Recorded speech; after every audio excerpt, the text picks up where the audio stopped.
sebelum mulai ingin kawan-kawan yang ada di sini, yang sekarang mungkin lagi sibuk dengan gadgetnya, yang sibuk dengan apa wajah serius yang kesannya memperhatikan gitu ya, bisa membedakan antara dua hal ini dulu. Yang pertama itu informasi. Informasi itu segala hal yang terkait dengan kognitif. Segala hal yang membuat kawan-kawan bisa diterima di Undip. Alhamdulillah, terima kasih. Membuat kawan-kawan bisa membedakan bahasa Inggris, bahasa Indonesia. Dan yang paling penting kayak misalnya pertanyaan, apa kabar? Terus jawabannya apa rata-rata? Alhamdulillah baik. Baik tuh informasi. Tapi baik atau enggak itu bukan informasi, itu masuk ke domain yang berbeda. Namanya rasa. Karena kadang-kadang pada saat kita ngomong apa rasanya beda gitu. Kamu baik-baik aja kan? Kalau yang udah pacaran gitu ya, Masya Allah gitu. Iya, aku baik. Gitu. Baik, pikir aja sendiri. Bayang ya.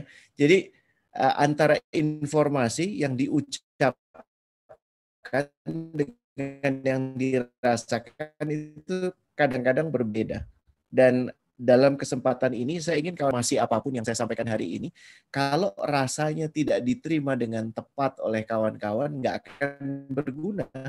Karena informasi bisa dicari dimanapun. Tapi yang paling esensi, yang paling penting adalah dalam kesempatan tidak ada kebetulan di dunia ini kita diberikan ruang untuk berbagi, maka ada rasa yang juga kita mesti bagi di situ. Oke? Dan saya akan mengenai hari kawan-kawan adik-adik semua sering sekali menggunakan kata ini passion, bukan passion ya. Kalau passion itu yang nanti dirawat gitu, tapi ini passion. Dan passion itu seringkali menjadi alasan untuk kita tidak melakukan sesuatu. Padahal passion itu cuma sekedar anak tangga pertama. Dan masih ada anak tangga lain dalam kehidupan adik-adik semua kawan-kawan di sini nanti. Yang saya ingin sampaikan adalah seringkali miskonsepsi antara passion dengan profession. Ya, profesi itu dipersamakan dengan passion. Jadi mungkin ada yang bilangnya gini, hah? Jadi dokter ya gimana ya, nyokap gue pengen gue jadi dokter sih. Tapi it's not my passion.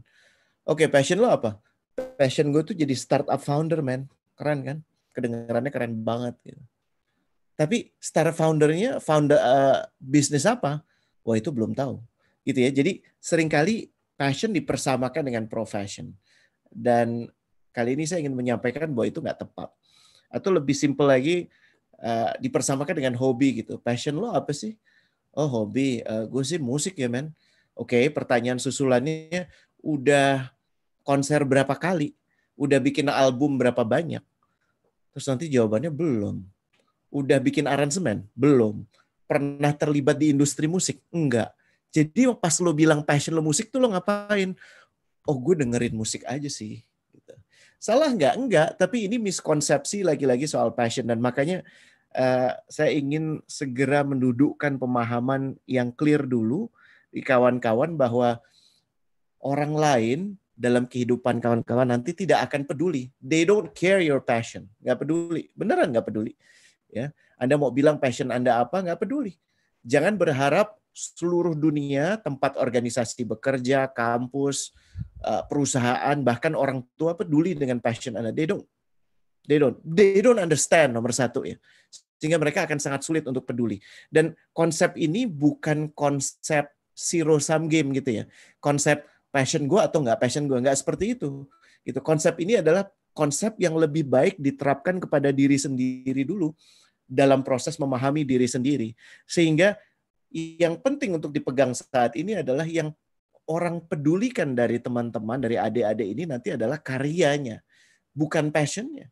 Tapi untuk bisa mendapatkan karya itu kita membutuhkan passion, salah satu elemennya. Bukan hanya passion, ya. Sehingga kalau baru dikata passion aja kita udah merasa super milih-milih, kita merasa bahwa oh my god, sialnya hidup gue, harus punya orang tua seperti ini yang nggak ngertiin gue, ya, berada di lingkungan seperti ini, itu menurut saya depressing.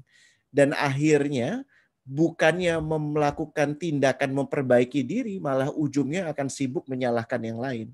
Bukannya melihat, berefleksi ke diri sendiri, mencari jawabannya, berusaha menjadi lebih baik, mensyukuri apa yang terjadi. Yang terjadi justru sebaliknya. ya, merasa bahwa Anda sebagai makhluk paling tidak beruntung di muka bumi ini. And that is really sad.